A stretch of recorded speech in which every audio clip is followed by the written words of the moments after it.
I, Arpana Singh, welcome you all to this esteemed gathering for second lecture series in electrical engineering on current challenges of energy transition and the way forward at Delhi Technological University. This session will offer a concise overview of the key challenges and solutions in transitioning from fossil fuels to sustainable energy systems. या देवी सर्वभूतेषु विद्यारूपे संस्थिता नमस्तसे नमस्तसे नमस्तसे namo nama. Salutation to the goddess Saraswati, who bestows upon us the fearlessness of life in the form of knowledge and intelligence. True knowledge and wisdom arise from the blessings of goddess Saraswati. Knowledge is the foundation of progress, and wisdom is the beacon that illuminates our path to enlightenment. As we come together in the pursuit of academic excellence, let us seek the divine blessings of Goddess Saraswati, an embodiment of wisdom, intellect, and creativity. I request all the dignitaries to step forward for the lighting of lamp of knowledge and seek the blessing of Ma Saraswati.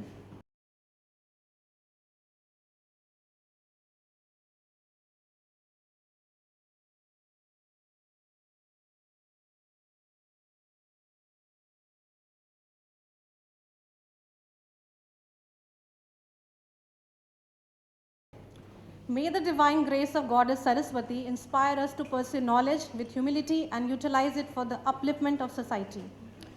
A flower blooms in its own joy, but today it represents our heartfelt respect and gratitude. So, I invite Honorable Registrar DTU to present a sapling to our eminent speaker, former Secretary of Government of India and ex-member of Central Electricity Regulatory Commission, Shri Arun Goyal. The beauty of learning lies in its permanence. No one can take it away from you. This session is not just about gaining knowledge, but also about exploration and innovation related to climatic change solutions, power system modernization, energy security, and sustainable development goals. Now, Professor Rachna Garg is the head of Electrical Engineering Department and has been a driving force for supporting this session. To start with it, it's my privilege to invite Professor Rachna Garg, Head of Electrical Engineering Department, to deliver the welcome address. A very good afternoon to all of you, dignitaries on the dais, distinguished Speaker of the Day, Shri Arun Goyal ji, retired IAS officer, Registrar DTU, Professor Madhusudan Singh, Associate Head of Electrical Engineering Department, Professor Mini Srijeth, Coordinator of today's program, Professor S.K. Valuru, all my faculty colleagues, staff, and dear students.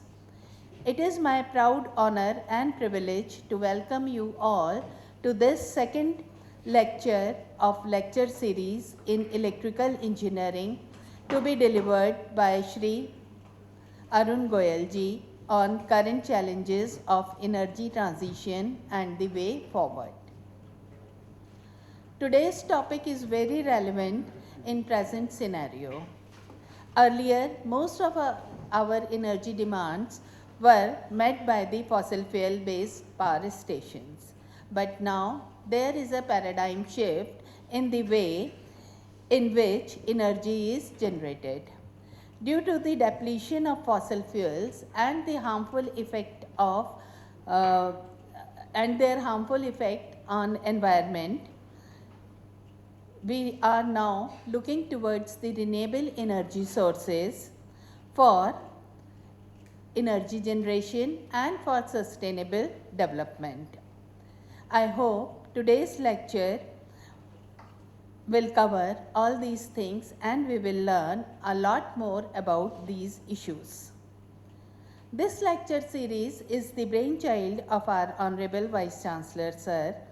These students' interest in the core areas is faltering, and to renew their interest in core electrical areas, we had started with the lecture series in electrical engineering, where we invite the distinguished speakers mainly from industry and government sector.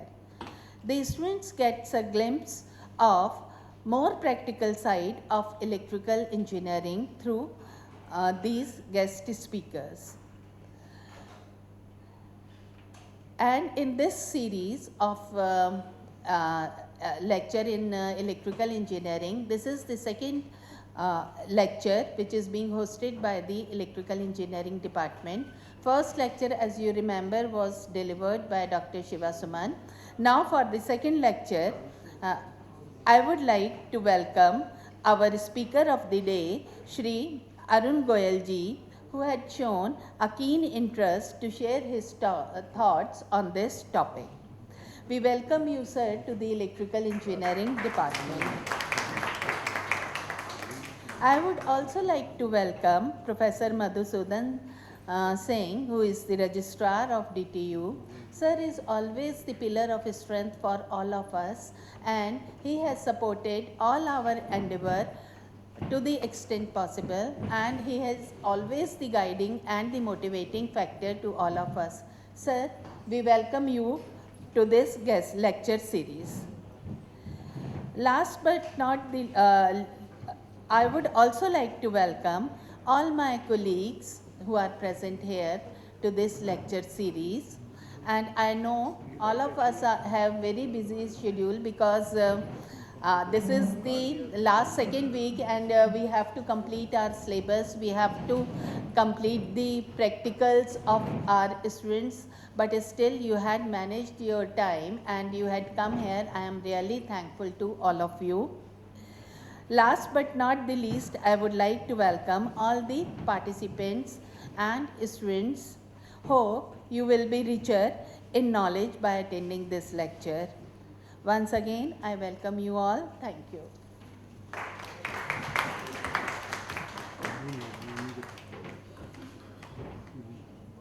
Thank you, ma'am. Now I request Professor Madhusudan Singh, Registrar DTU, to deliver his address. Sir, please.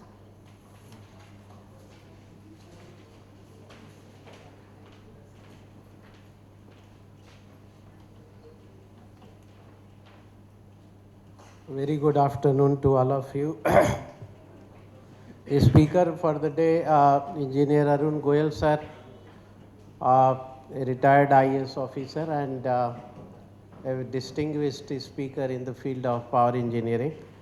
My own colleague on the dais, the head of department, Professor Rachna Garg, Professor Veluru, other colleague present here, students, ladies, gentlemen, it's all a matter of great pleasure for me to be in front of you, especially for this occasion when we are going to listen a very important lecture.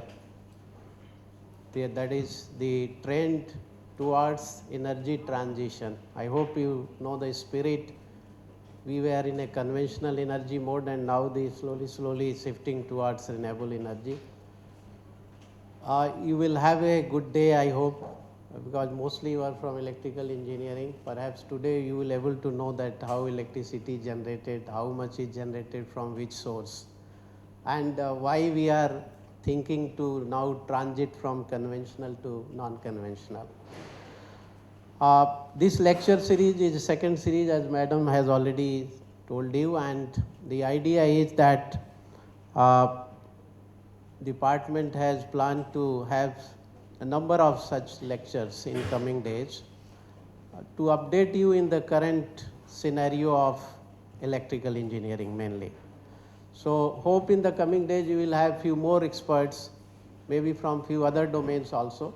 But so far the two lectures we planned, fortunately both were on power sector especially.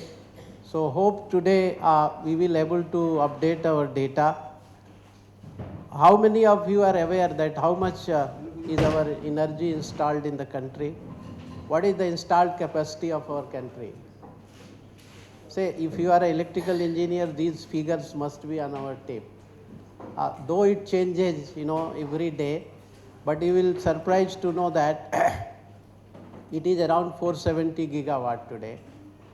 And out of 470 gigawatt, around 28 gigawatts were just added in the last financial year. And if you see that additional which was added in the last financial year, the major is solar and wind. So that itself is a data telling us that how fast we are transiting from thermal based generation to other mode of generation. I think sir will update us. Sir is a graduate of electrical engineering. You all should feel pride. A graduate of this place, electrical engineering 80 batch, and he became IS officer of batch 85.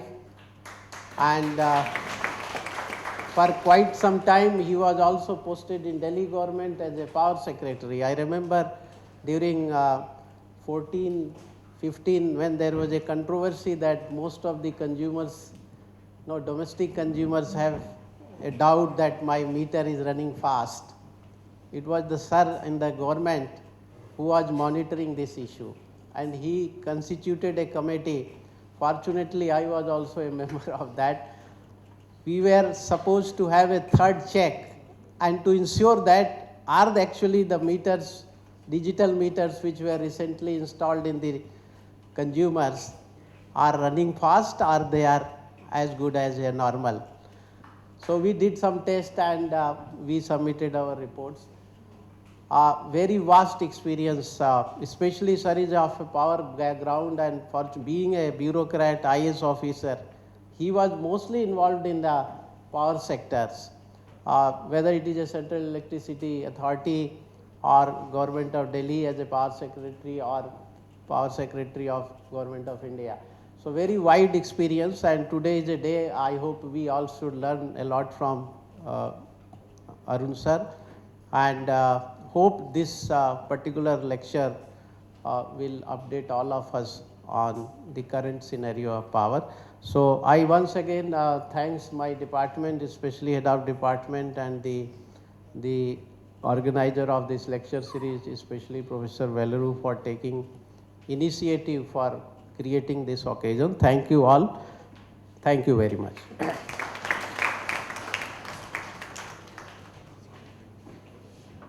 Thank you, sir.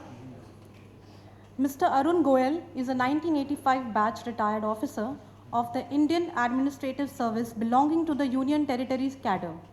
He is a former member of the Central Electricity Regulatory Commission and the former secretary to the Government of India. In his last assignment as a member in the Central Electricity Regulatory Commission spanning 4 years and 4 months, he played a key role in finalizing important regulations such as Grid Code, the 2024 Tariff Regulations, General Network Access Regulations, Power Market Regulations, and adjudicated more than 2,200 petitions. He has extensive experience in the power sector and has served 3 tenures within Delhi's power sector. He has nearly 4 decades of experience at the central, state, and union territory levels across crucial domains such as power, finance, commerce, industry, regulatory affairs, and public administrations. He has contributed significantly to the major reforms and transitions in India, including rollout of the Goods and Services Tax and establishment of India's Financial Intelligence Unit. Other important positions held by him include Secretary in the Cabinet Secretariat, Additional Secretary in the Prime Minister's Office, where he headed the Project Monitoring Group, Minister at the Embassy of India in Tokyo, and Secretary to the Lieutenant Governor in the Andaman and Nicobar Administration. He is a graduate in Electrical Engineering from Delhi College of Engineering, University of Delhi, and MBA from Indian Institute of Management, Ahmedabad. He is also an MA in Economics from HP University and Master of Science in Development Management from Glasgow, Caledonian University, United Kingdoms. I invite Mr. Arun Goyal to deliver his lecture. Sir, please.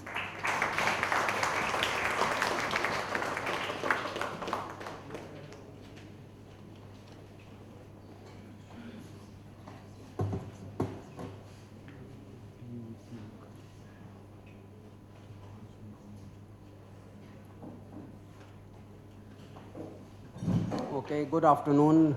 Mr. Madhusudan ji, Rachna ji, Mr. Sudarshan, and everyone, so many senior faculty members over here and dear students. It is always a pleasure to be back to the institute, your own alma mater. I am really very happy So I passed out in 1980. Then the campus was in Kashmiri Gate. Of course, the infrastructure was nothing as compared to what we are now. I was just amazed to hear the number of students even that are there in electrical engineering department only. So we were just 60 of us. So it's very nice to be back. So since some time has already been taken in the preliminaries, and my presentation is little long, so I'll try to go through it, but I'm sure that if you are attentive, you will gain out of it, and it is something which is very much everyone should know. So it is little more than electrical engineering. When we are talking of energy transition, I would try to explain you that what exactly it means and what are the main strategies that the country is, adhering to for meeting this energy transition. So I'll just not wasting much time, so I'll just move forward. So very briefly, I'll tell you about what the climate change is, then what the energy transition is. Then there are four main areas where energy transition is concerned: electricity generation, which is sort of the core thing, then transport and industrial sector, green hydrogen, also about energy efficiency, energy consumption, lastly, what is the way forward. Okay, so very briefly about the climate change. So can you just have a glass of water?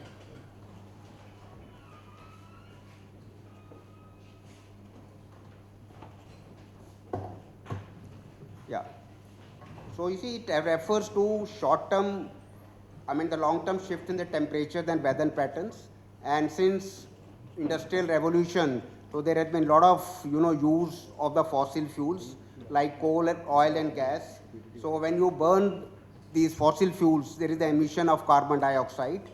And carbon dioxide, one of the greenhouse gases. The other greenhouse gases are methane, nitrous oxide. Now these greenhouse gases is just a sort of form a envelope, and they give rise to temperature in the climate. So the main sectors which give rise to these greenhouse gases are electricity generation, that is energy sector, also other forms of energy wherever we use, industry, transport, buildings, agriculture and land use. So mainly agriculture and land use, they are responsible for production of methane and nitrous oxide, whereas energy, industry and transport, it's mainly for carbon dioxide. Okay, so there is a main binding kind of an agreement, Paris Agreement of 2015, which is a binding agreement where the overarching goal was kept that we will try to limit our increase in the global temperature by 2 degrees above the pre-industrial levels. But over a period of time, it has been found that even with a small increase in temperature, we are seeing a lot of changes in the climate, and which are also very, very unpredictable. So as against 2 degrees, so already it is said that whatever the calculations have been done, so we are already around 0.8 degrees, 0.9 degrees above the pre-industrial level. So the global community has changed this target from 2 degrees to now 1.5 degree. So now the overarching aim is that we should try to restrict our global warming within 1.5 degrees above the pre-industrial levels. So with a view to achieve this, so every country has given some targets to itself. So it is in the Glasgow conference, this is called COP26, Committee of the Parties, that these targets have been given. So overarching target that we have kept for ourselves is that we will be net zero by 2070. So many of the developed countries like the European Union, they have kept this target as 2050. But India, considering that we are a growing economy, we want to be a developed economy, so our energy consumption is going to increase rapidly over a period of time. And therefore, as we move forward, still we will have to use fossil fuels for some time. So that is why we have kept our net zero target by the year 2070. And other than that, we have also given another, these are called Panch Amrit, our government's Panch Amrit. So leaving aside the two which are, say, overall carbon dioxide emission, so the another targets that we have kept, short-term targets, is that we want to have increase our non-fossil fuel capacity by 500 gigawatt by 2030. So it was being mentioned, so as against 500 gigawatt, we have already achieved 230 gigawatt, around 226 gigawatt as of March 2025. Now, so we have a very, very ambitious target ahead of us. So roughly around 50 gigawatt of this capacity has to be added in the next 5 years. Now just I want everyone to note over here that the target that has been kept is for non-fossil fuels. So earlier very vaguely we talk about renewable energy, but now we are talking about non-fossil fuels. So when we are talking about non-fossil fuel, it includes hydropower, and also more prominently it also includes nuclear power. So if you are reading the newspaper, so now the nuclear power is the new buzzword because it is one source. If you produce energy through the nuclear energy, then it doesn't emit carbon dioxide, and it is also very good for your base load because one is that you have a coal, I mean again, but it generates carbon dioxide. The second thing is like if you have nuclear power, then I mean you can have it. It is without emitting any carbon dioxide, and it is very good for base load. And then another target that we have kept for ourselves is that 50% of our energy requirements would come from the renewable energy sources by the year 2030. So as against that 50%, we are at present of roughly around 21 to 22% of our energy requirements come from the renewable energy sources. And when we are talking of the renewable energy sources, it also includes hydro. So around 12% is coming from wind and solar, and around 10% from hydro. So as an engineering student, you would appreciate the first is with regard to the capacity in terms of gigawatt, megawatts, or whatever, it's a 500 gigawatt. Next is in terms of the number of units, that is megawatt hours. So that is that 50% of our energy consumption would come from the renewable sources. Okay, now, so after this briefly about the climate change, so we just talk about what is energy transition. So essentially, very briefly, like the shift from the fossil fuel based systems of energy production and consumptions to renewable energy sources like wind, solar, lithium ion batteries. So in India, if you look, so that I gave the figure, so main carbon dioxide emission. So earlier we talked about the greenhouse gases. So now I am focusing on only carbon dioxide. So of the carbon dioxide emissions, so 50% of carbon dioxide that is emitted is from power generation itself. And then another 32% by industry, roughly 12% from transport, buildings and appliances, another 5%. So the whole lecture would concentrate on that how do we tackle these sectors so that we are able to decarbonize them. Okay, so this is like what I say, this is the 4-pronged strategy which like everyone, if you're going for the interview, you should try to absorb this thing, that the 4-pronged strategy of energy transition. First is we try to have energy efficiency and energy consumption wherever is possible, because like if you are able to reduce your top line, obviously your requirements and everything gets reduced. So this comes by improving efficiency in different sectors like buildings, industries, transportation, and so on. The second is you try to electrify sectors wherever possible. Wherever industry you are using fossil fuel, you are using coal, you are using natural gas, you try to electrify those processes so that you have electrification everywhere. And similar is the case with the transport, that you are having electric vehicles, you are having your railway lines running, rail also through electrification.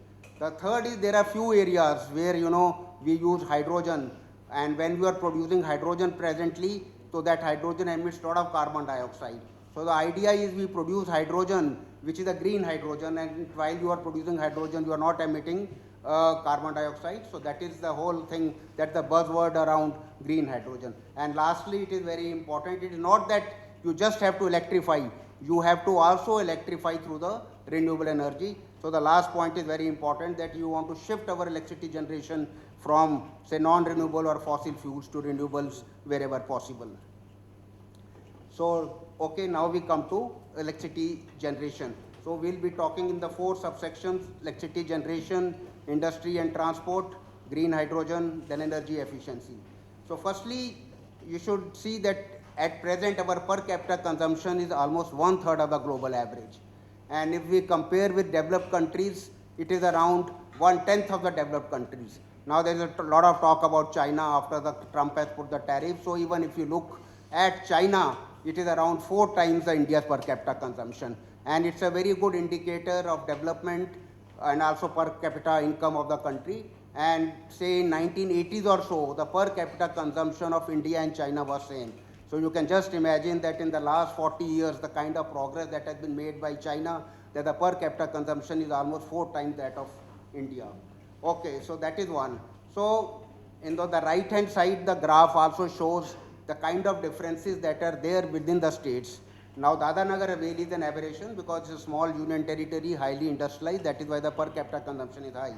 But otherwise, if you see the state like Punjab, the per capita consumption is 2 times the all India average. If you see Bihar, it is almost 1/3 of all India average. So there are variations between India also, within the states. But the main thing to be seen is that we are at 1/3 of the global average, and with our ambition to be a developed country by the year 2047, and the way the consumption is growing, I'll show you in the later slides, that we have a huge challenge that how do we meet our energy requirements and the electricity requirements. Now last is very, very important, is what I call trilemma of Indian power sector. Now what is this trilemma? Earlier we always used to talk about that we have to give affordable energy, we should also be reliable and adequate. So essentially it was adequate power at affordable rate. So this was a kind of a political statement everywhere was there. But then, as we know all as a students of electrical engineer, if you want to add reliability into the system, you have to have redundancy. You have to have surplus capacities. There is a concept of N-1. What does N-1 mean? That instead of one transformer, you have to have one backup transformer. Instead of one line, you have to have 2 lines. So that is the kind of redundancy that is there. But once you have this kind of redundancy, it costs you money. And now also, again, the other issue is very, very important, that the kind of requirements that are there in India, we have to involve private sector in a big way. Whether it is generation, whether it is transmission, whether it is distribution, the private sector has to play a role because the resources that are available with the government are not sufficient. And in case you are going to involve private sector, so they would want some return on whatever investment they are having. So some return also has to be provided to them. So all this, what I am trying to say is that when you want to have reliability or adequacy in the system, it has a cost. But then it has a cost, but then you also want to make power cheap, you want to make affordable, particularly considering that our country is very, very diverse. There are particular set of people who can't afford electricity. Like in Delhi, we had even 200 units free of cost. So the whole issue is that how do you have reliable power? Now the houses have lifts, towers have lifts, computers, internet. So you just cannot afford to be without power even for a minute.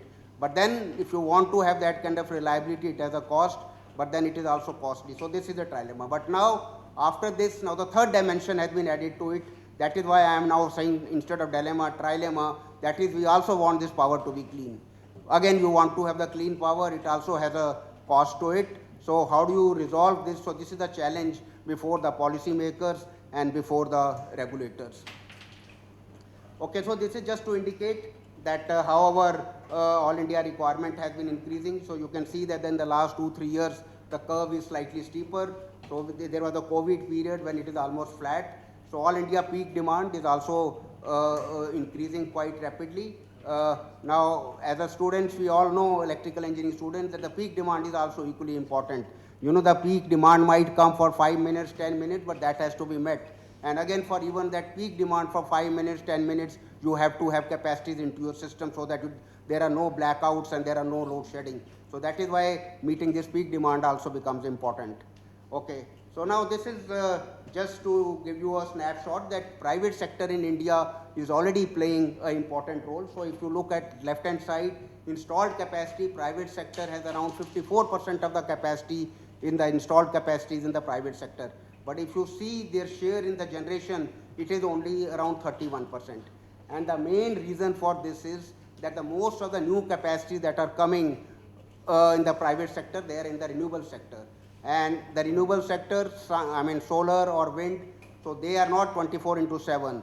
So you get solar energy when the sun is shining. The capacity utilization that is available to you is around 25 to 30%. Similarly, wind energy you get when the wind is blowing, you don't get it 24 hours. So that is why since the most of the new capacities that have come up, they have come up in the private sector. So that is why this variation is there, that even though private sector now has 54% capacity, but their contribution in terms of generation, in the terms of units, is only around 31%. So this again, just to show that how much we are still dependent upon coal.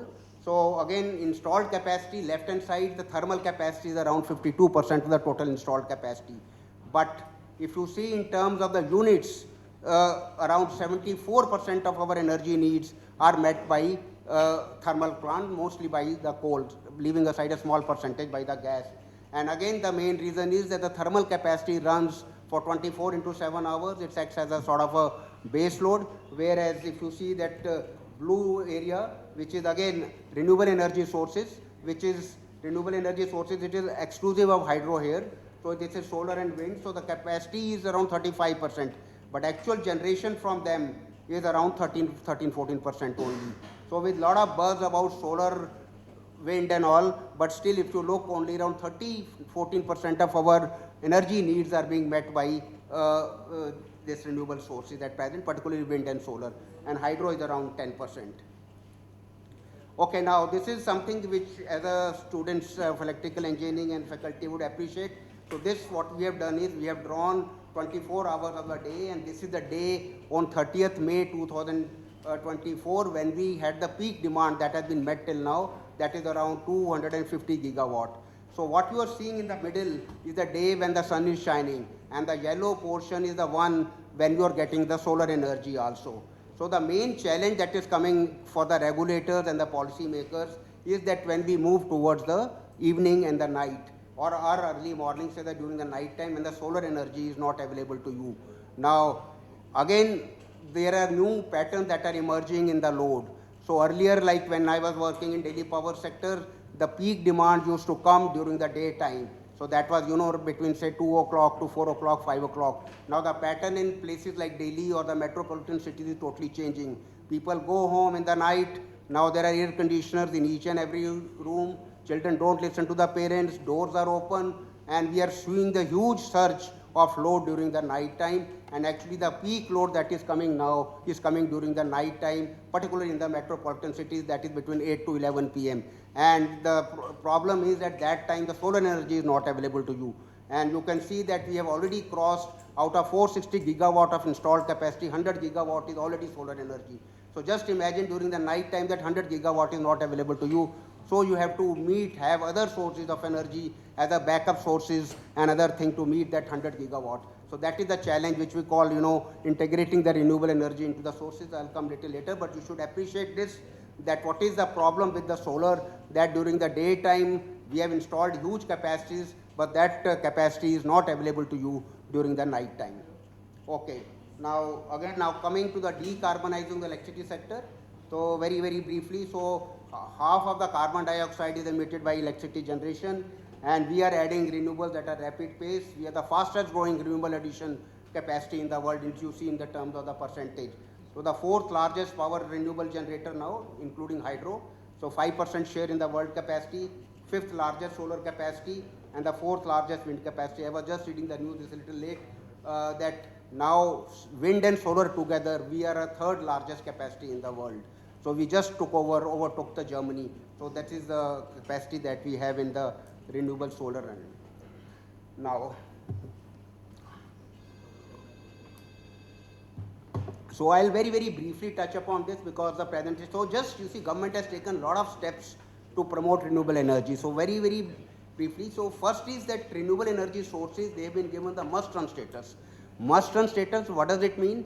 That if any renewable energy source is producing power, say the sun is shining and the solar panels are generating energy, so that energy has to be absorbed into the grid first. So what does it mean? If there are thermal generating plants running, so they have to be backed down, their generation will be reduced, and the solar or the wind power that is being generated, that will be absorbed into the system. Of course, there can be issues like if the grid stability is involved. Now again, something very interesting is happening in the country. Now we have a huge solar capacity, but particularly on the Sundays and the holidays, we find that the capacity is not there, or the demand is not there so much. When the demand is not there, but the solar capacity is in the full steam.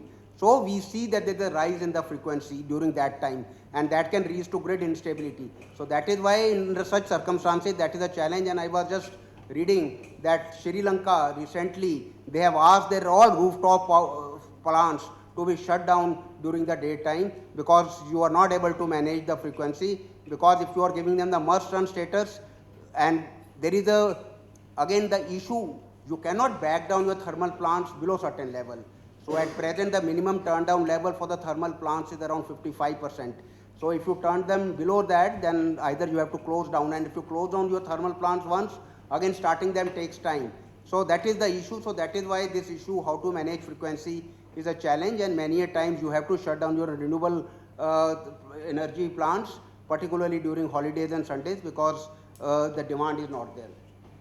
So we have also exempted transmission charges of the power from the renewable sources, because your renewable energy sources, they are in particular pockets, Rajasthan, Maharashtra, Karnataka, Tamil Nadu, but whereas your load centers are in Delhi or other places, so this power has to be transmitted over a long distance. So in order to encourage your renewable energy sources, so we are exempted them from the transmission charges. So in order to make sure that more and more stress is given on the renewable purchase, so there is something called renewable purchase obligation. So all the distribution companies, they have been asked that certain percentage of their total energy will have to come from the renewable energy sources. So at present 22-23, the direction was that 24% of the total energy will have to be from the renewable energy sources, which goes on up to 43%, 44% by the year 2029-30. So this is something like mandatory that they have to have this renewable purchase obligation. Then there is the concept of renewable energy certificates. You see, many times what happens is that in order to meet renewable purchase obligation, one is that you have a power purchase agreement. There is a generator, there is a distribution company, and the generator is the renewable energy. You know that you are getting power from renewable energy source. But many a time this power is injected into the grid. But like once the power is injected into the grid, whether it is a black power, grey power, green power, everything becomes flow of electrons. So it is very difficult to distinguish whether it's a green power or not. So under such circumstances, such generators, when they inject power into the grid and they don't have the PPA, they are given renewable energy certificates. So for meeting your renewable purchase obligation, you can also buy these renewable energy certificates which are available in the power exchanges. Then also we have provided green open access and green tariffs. So again, we should understand the concept of open access. So this was introduced in the year 2003 when the Electricity Act came. So what does open access say? Mainly that any generator can supply power to any consumer, and any consumer can buy power from any generator. But of course, when this power is being done or this transaction is being done, so if there are any charges that are there of the wheeling charges, so that they have to pay. So this was brought out, but now we have a green open access. Earlier, like it was used to be for 1 megawatt of power only, this open access was being provided. Now, but if you are buying power from green sources, and even if you are buying power up to 100 kilowatt, so the green open access has to be given to you. Then in the power exchanges also, we have now green products where you can buy green energy directly in the power exchanges. So these are not going into detail. This is called green day ahead market, green term ahead market. So there is another very interesting concept of deviation settlement mechanism. Now, you see, there has to be, like our system frequency is 50 hertz. The grid code says that your frequency can vary slightly from, here and there between the 50 hertz. But for that, your load has to match with your generation. So like if your load increases and the generation is not there, the frequency tends to fall. On the other hand, if your generation is more and the load is less, the frequency tends to increase. Both the things are not good, and they can, spoil your heavy and costly equipment. So the system operator, they try to have this balance between the generation and the load. And in order, you see, many a times what happens is in the system, the generation is not there, but there's a huge demand. And like you cannot do the load shedding also, so the distribution companies and others, they start drawing more power into the system. So in the process, the system frequency tends to fall, and which can lead to a lot of damage. So to control this, there is a deviation settlement mechanism that everyone has to give your distribution companies that how much they will be consuming particular, and this is done for 15 minutes. This is every 15-minute time block they have to give both the generators and the consumers that what would be your demand or what would be their generation. So in case you are not able to meet this, then you are levied this deviation settlement mechanism, penalties are levied. So the idea is that whatever you are saying that you will be drawing so much power, you should not deviate from that. So that is how you are trying to control the system frequency. But here the importance is that for the renewable energy sources, so this deviation penalties are very, very liberal. So main reason is that it is very difficult to predict the weather. So solar energy, I mean, you can say that I am going to generate say 5 megawatt or say 10 megawatt from this solar installation. But all of a sudden there is a cloud cover, so you are not having that generation. So that is why it is not in the hands of the generator. So that is why they are given much higher deviation that is allowed to them. So for the solar generators, the deviation allowed is around 10%, and the wind generators, the deviation allowed is around 15%. So then there is a green energy corridor. So green energy corridors, again I told that your generation centers are at specific location, load centers are different, so you have to have huge transmission lines from one place to another, and so government is staying them at green energy corridor. So huge investments is taking place to build this high capacity voltage transmission. So many of them are in the 400 kV AC, then also we are moving towards HVDC also. So PM Surya Ghar Muft Bijli Yojana is the new initiative where the focus is on rooftop solar plants. So the idea is to have more and more kind of a decentralized generation also. Okay, now, so like this is very important. So this is the biggest challenge. If you see that what is the one biggest challenge that the policymakers and the regulators or the system operators are facing is with regard to the intermittent nature of wind and solar. So I showed you that like during the daytime you have huge solar capacity. So we have more than 100 gigawatt of solar capacity. So that's not available during the night time. Then the intermittency is with regard to all of a sudden, you know, there can be cloud cover. Now in the Rajasthan there are big solar parks, 5 gigawatt, 6 gigawatt. There is a huge cloud cover, that 6 gigawatt is not available to you. So how do you actually meet your demand at that time? So you have to have your surplus capacity available in your different kind of generators, and main thing that is used is to have that redundancy into the thermal generators, because they are asked to run at a minimum turn-down level of around 55% or 60%, and thereafter they are asked to ramp up. Now another important thing that is happening is and you must be reading, is with regard to battery storage systems and pumped storage system. Now in case excess capacity, I mentioned that during the daytime, during the holidays, like if you are having excess solar capacity which cannot be absorbed into the grid, so in case you have the storage systems, so that energy can be stored into those battery storage systems or to the pumped hydro storage system, and thereafter, like as and when required during the night time, so that energy can be released into the system. So in the pumped hydro storage system, you pump up the water from the electricity, you create a potential energy. So similarly in the battery storage energy, you create the chemical energy. So but battery storage is still very expensive, and like if you are having a dream of 24/7 renewable energy, so then the battery storage is going to play a very important role. But the battery storage at present mainly it's a lithium ion battery, though little expensive. So a lot of experimentation is going on with respect to sodium ion batteries. Is a new technology. So sodium is more easily available metal. So lithium is controlled by few countries at present.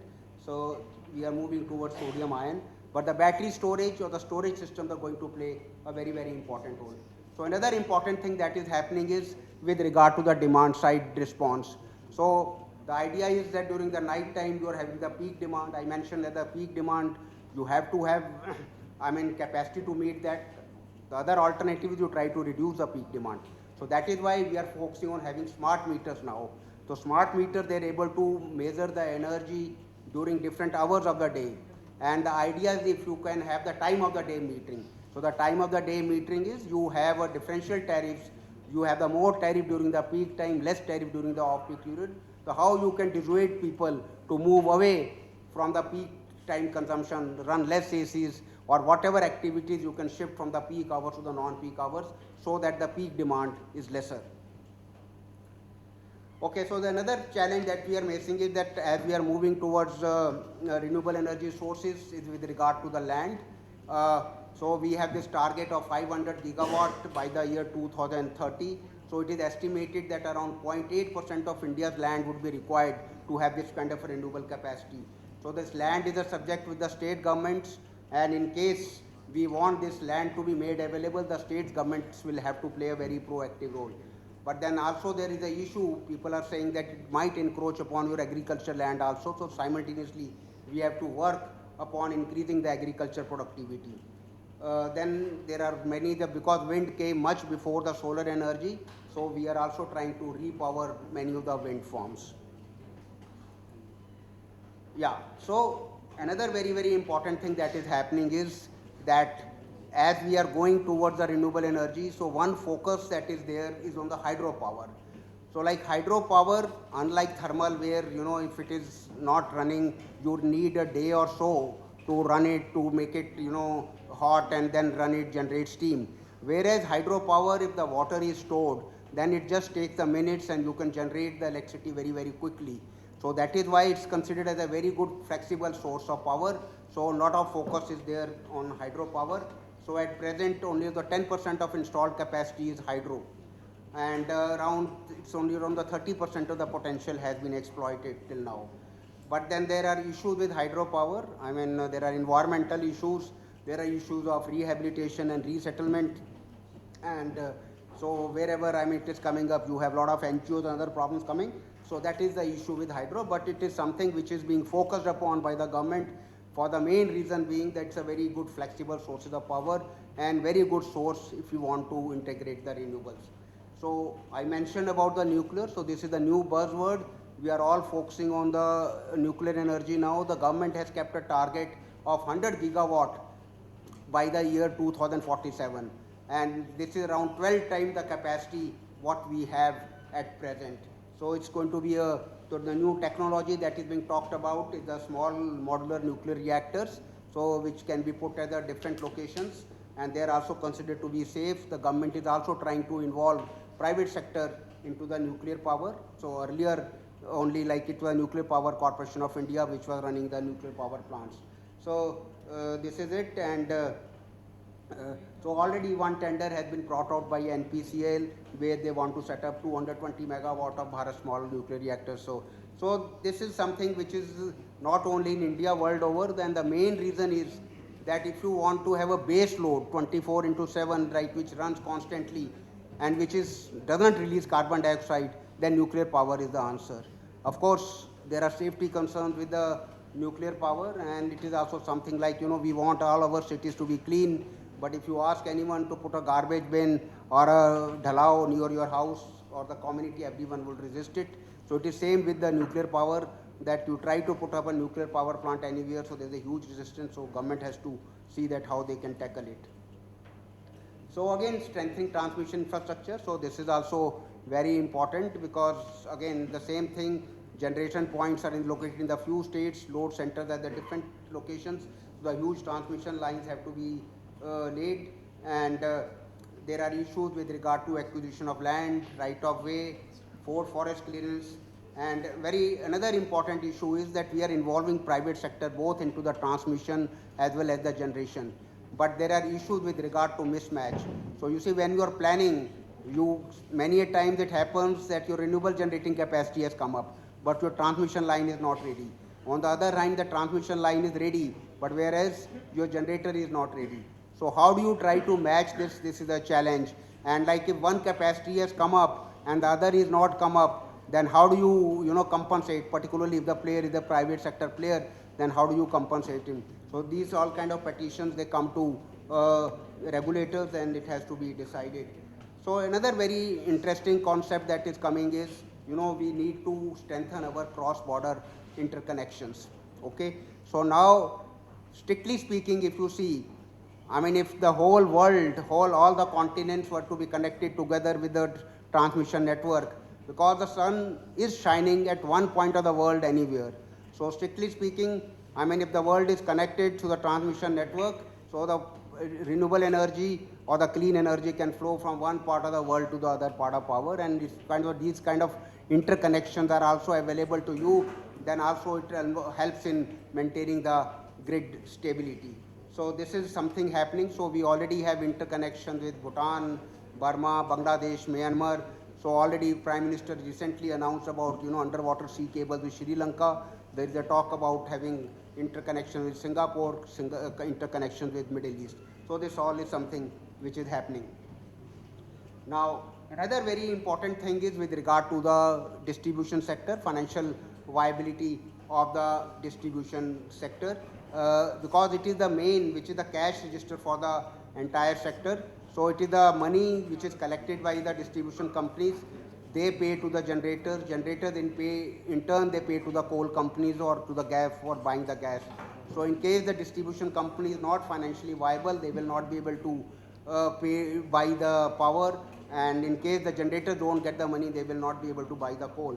So it is very, very important to have sustainable distribution sector. So that is why the distribution sector in Delhi was privatized, because before the privatization in Delhi, so I was also involved in that, in making this whole system stabilized. So earlier there used to be AT&C losses in Delhi used to be more than 50%. And almost government used to pump in 1500 crores. I am talking of not now, I am talking of 20 years back, 1500 crores every year just to keep the system running. And the whole system was in a pathetic state. There was huge load shedding, and I know people who have been in Delhi during that time, they know what the condition of the system is there. So the main problem is that it is a highly political subject. We do not have the tariffs which are cost reflective.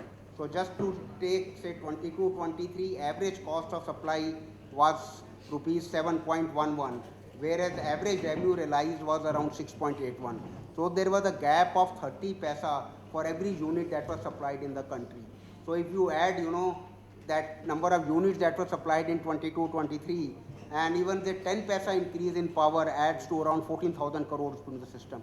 So that is the kind of sensitivity that is there in the system. So similarly, like 1% reduction in the AT&C losses also adds to 9,000 crore rupees into the system. So the two very important things with regard to the distribution sector is that we need to have the cost reflective tariffs, and secondly that we have to see that the AT&C losses are reduced. So a lot of things have done, and but progress has been made, but still much more needs to be done. And of course I talked about the successful privatization of distribution in Delhi, and now the Odisha also has been privatized recently. Okay, so this is again because as we are going for this energy transition, going for more and more stress from the renewables, so a lot of things at present in India are imported. So whether it is solar PV modules, wind turbines, batteries, smart meters, so on. So the government has come up with number of schemes which are called production linked incentive schemes, whereby production, in-house production is being encouraged in solar PV area, polysilicon wafers, solar cells, and so. And the thinking in the government is that once you are able to have manufacturing base in India, you will not only be able to meet the huge domestic demand, but you will also have huge export opportunities. And then also the buzzword globally is now that people want to shift their procurement away from China, and they want to be more, politically stable. So that is why this government is also stressing to quite a bit on Make in India, and with regard to say the renewable energy. So the lot of focus is there with regard to manufacturing in solar PV area, modules, batteries, so on. So another issue is which people ask is that as we are going for energy transition, that So like as we move towards energy transition, what will be the role of the coal? So at one point around say 5-6 years back, government had that thinking was there that we may not require any coal plants anymore, but that thinking has totally changed now, and so that thinking has totally changed now, because we have seen that our demand is increasing very rapidly, and with that kind of a demand, it is not possible to meet through the renewable sources. And we have also seen that the renewable sources are intermittent sources, and therefore the coal is going to play an important role. And now that is why additional 88,000 megawatt of thermal power capacity is being planned by 2032, and this is almost 2/3 more than what had been previously planned. And so another very important aspect which you should know with the energy transition which we talk about is need for just transition. Now you see all this renewable energy production that is coming, so that is coming in few states like Rajasthan, Maharashtra, or southern states, whereas traditionally coal production, mining area or thermal power plants are located in the eastern region, Bihar, Odisha, West Bengal, and so on, or the eastern UP, also Madhya Pradesh. So but now once you are going to shift this, so what will happen to these people You are going to close down your mine gradually. You're also not going to have more coal production, not going to have more thermal generation. So where will these people get the employment? Because the most of these renewable energy capacities are coming in the states where we don't, which are not actually the coal areas. So this is another area which the government is focusing on, trying to see that this transition is just, so people are, reskilled, alternate employment opportunities are made available to them, and so on. Okay, so this we have covered mainly generation. So this was the main part of the whole thing. So we little bit talk about electrification of the transport. So transport accounts for roughly 13% of the carbon dioxide emissions. So the power sector was around 50%. So this is little lesser. So now this is something considered the low hanging fruit. That is why you have seen so a lot of buzz around, making all the vehicles electric. And most of the countries have tried to have more and more electric vehicles, and this is being pushed through various kind of subsidies. So India also have this program called faster adoption and manufacturing of the EVs. Of course, we are at a very, very early stage of the transition. So in the year 2023, 5% of the two-wheelers sold were electric, around 3% of the buses sold were electric, 2% of the passenger cars sold were the electric. But whereas in the three-wheelers, we have made very good progress. So more than 50% of the three-wheelers that were sold, so they have been electric. Now, the main problem with the electric vehicles is with regard to the charging infrastructure. So at present, we have roughly only around 12,000 charging stations, whereas it is estimated that in the year 2030, going by the ratio of 1:100, so we'll require around 1.6 lakh charging stations. So that is one thing that which also acts as a deterrent, if you are trying to take a decision with regard to new vehicle, whether I will get stuck somewhere or how will be there. But then something electric vehicles are being sold world over now. You all heard about Tesla, luxury vehicles are electric vehicles. So, but we have to do quite a bit with regard to charging infrastructure. So another important issue is that how do we make people move away from the private transport to the public transport. So that's been the big challenge for the policymakers. Many of you might know that the number of vehicles that are there in Delhi, they are more than the combined number of vehicles in Calcutta, Chennai and Mumbai put together. So that is the kind of vehicles that we have in Delhi. And of course, metro is there, but still we see that in particular in the northern India, there's a lot of tendency to have private transport. So of course, you have more and more private vehicles, so they emit greenhouse gases, they emit carbon dioxide. We have to move away from it. So in this context, I also remember, a quote to say, so it is that the development of country is not measured by number of people who have the private vehicles, but by number of people who travel by the public transport.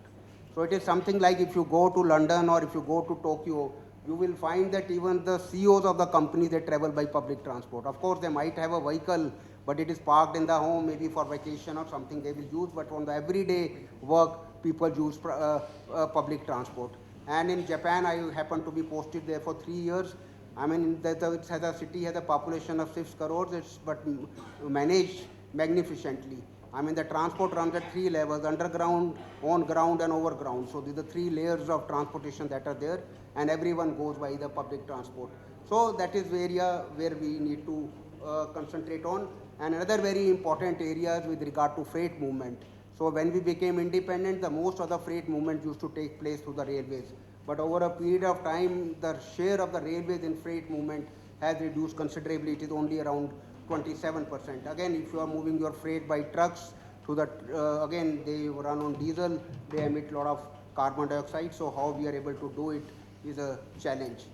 Okay, so again, the railways have kept their internal target that they would like to increase this freight movement through the railways by around 27 to 40% by the year 2030. Of course, we have made a good progress with regard to electrification of the railways. So almost 97%, 94% of our tracks are already electrified. So again, industrial sector almost emits 1/3 of the carbon dioxide emission. So here, mainly the sectors responsible for it is steel making, oil refining, solid fuel transformation, cement production. So here the main challenge is we are trying to electrify wherever it is possible, and we are starting with mainly the bigger industries like steel, cement, but then a lot of our industrial production comes from small and medium scale enterprises. So for them to move from say our fossil fuels to the electric fuels, it involves capital expenditure, so that is something which is not immediately in the focus, but in the long run, yes. And then again the focus is with regard to green hydrogen. So wherever we are using hydrogen, we want to use the green hydrogen so that we can decarbonize the sector. Okay, green hydrogen. So again the hydrogen is efficient fuel. I mean, so when you are producing green hydrogen, you are not emitting any carbon dioxide. So it is basically electrolysis of the water, and it is something like earlier at present whenever we are producing hydrogen, the present technologies, so a lot of carbon dioxide is produced. So that is why the shift is there on the green hydrogen. So I am little bit rushing on it so that maybe 5-10 minutes are available for interaction also, and just okay. So again green hydrogen, we talked about storage systems, like battery storage and the pump storage. So green hydrogen is also considered as a future energy storage system, so that if you have the green hydrogen produced through the renewable energy, you can also transport green hydrogen from one place to another. And of course this green hydrogen can be used in different sectors, including transport, and this is all being done at an experimental stage but not commercially exploited so much. So India has launched this green hydrogen mission up to 29-30 with an outlay of nearly 20,000 crores. So again we want to become a global hub for production, usage and export of green hydrogen, because we see that there is a lot of potential all around for the green hydrogen. So the main challenge is that at present producing green hydrogen is quite expensive. Hydrogen is a volatile substance, so there are issues with regard to storage, transportation. Of course, it is not that it is already being done world over, but commercially it is still expensive. And then there is a lack of demand with regard to green hydrogen. So that is why there is a thinking, like I mentioned earlier about the renewable purchase obligation. There is a thinking that we could also make green hydrogen kind of an obligation on the industry, that there are certain industries which are consuming hydrogen, they should have certain percentage of their hydrogen consumption to the green hydrogen. Okay, now energy efficiency and energy conservation. So in my view, it is something where we all can contribute, and something like how do you shave off your peak, how can you reduce our consumption, because ultimately if you are consuming more, you are producing more carbon dioxide. So the International Energy Agency has predicted that by the year 2050, if we use energy efficiency techniques in buildings, industrial processes, so our overall industrial consumption can be reduced by around 1/3. So India has taken a lot of steps. So we have this standards and labeling program, 3-star, 4-star, 5-star. So if you buy 5-star, so that's more energy efficient, of course a little bit expensive. So there is energy conservation building codes that are there. Now another very important thing is with regard to perform, achieve and trade scheme. Now certain industries which consume high energy level, so they have been given certain targets that they have to become energy efficient over a period of time. So now if they exceed these targets, so then they are given energy certificates. On the other hand, in case an industry is there which is not able to achieve these targets, then for meeting their energy efficiency targets, they can buy these energy certificates. So this is something we call e-certs, and these are also traded in the power exchanges. So e-mobility we have already talked about. So government also launched this Ujala scheme, where we see that most of the incandescent lamps, they have now been replaced by LED bulbs, and definitely more efficient. Okay, so I think this is the area where we can all contribute through small steps. So whether it is turning off lights, turning off electric appliances when not in use, like switching off LED bulbs, so 6 times more efficient as compared to the incandescent lamps. So ceiling fans consume 1 to 2% of electricity as compared to an air conditioner. Another very important aspect is the temperature at which you run the air conditioners.